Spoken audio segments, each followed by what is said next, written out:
nosotros, sobre todo para que nos pueda brindar su análisis alrededor de esta cumbre que ha sido muy polémica, sobre todo por la organización de Estados Unidos. Hasta última hora no se conocía la lista de asistentes y esto ha causado cierta polémica, además porque Venezuela, Cuba y Nicaragua han quedado excluidos de la cumbre. ¿Cómo ha visto la organización de Estados Unidos y qué puede desencadenar la exclusión de estos tres países, sobre todo Venezuela, que además recientemente hemos visto que ha habido un acercamiento entre Estados Unidos y el gobierno venezolano? Sí, esta cumbre, digamos, atípica por todo lo que implica el contexto mundial, el contexto regional e incluso el propio contexto dentro de los Estados Unidos, que se encuentra en un periodo de elecciones, un año electoral, en donde hay debates entre demócratas y republicanos que son importantes para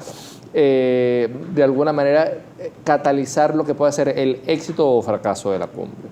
Con respecto a lo que interesa aquí en Venezuela, tiene que ver con toda la polémica previa vinculada a las invitaciones. Esto tiene que ver, por supuesto, con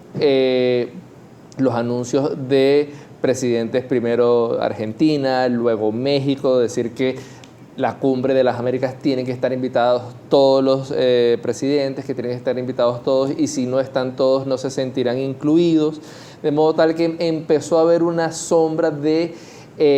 boicot a lo que iba a ser todo este proceso de cumbre. La cumbre ya inicia el día de hoy con su foro civil, y vemos que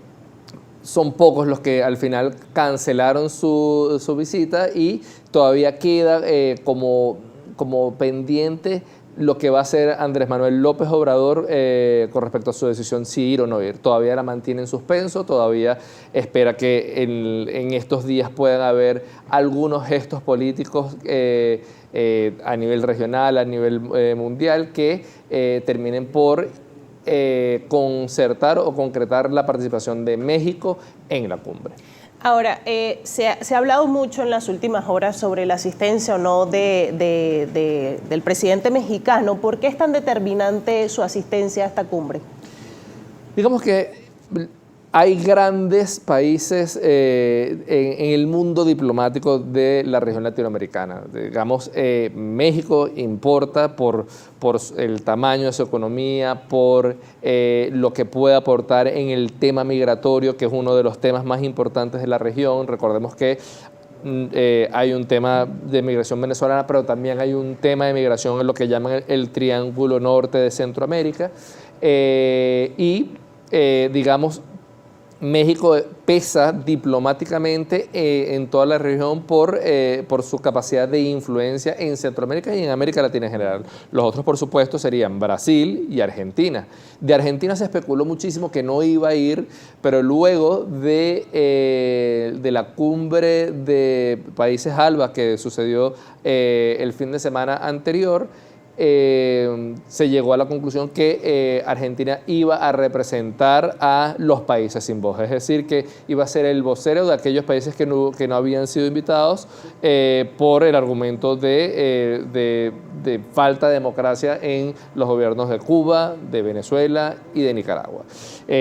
Por supuesto, también uno puede entender que entre telones hay otros temas que importan a Argentina, como es una negociación en puertas que tiene con el Fondo Monetario Internacional y la importancia de ir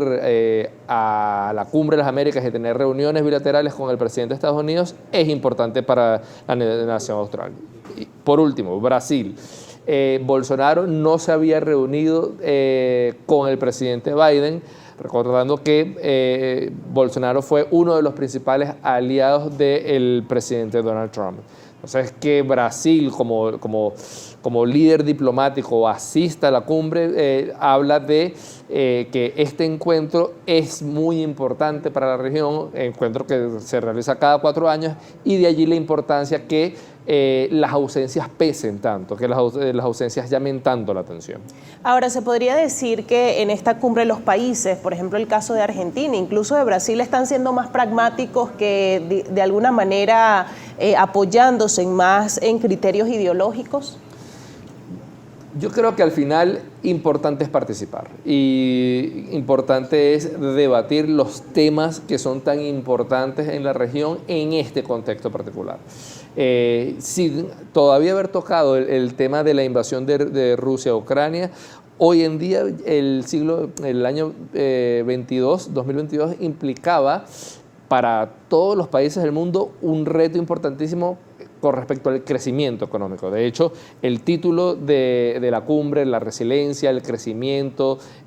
los temas que ocupan a la cumbre tienen que ver con cuál es el reto para América Latina cuando el mundo tiene problemas de crecimiento económico, de inflación, de escasez de alimentos a partir de la invasión de la cumbre. Por lo tanto, empieza a haber unos retos coyunturales importantísimos para la región derivados de la crisis de pandemia, el mundo post-pandemia y por supuesto retos ya más estructurales porque el resto del mundo, sobre todo Europa y el sudeste asiático, van avanzando hacia transiciones energéticas, energía verde, uso de energías alternativas, en donde el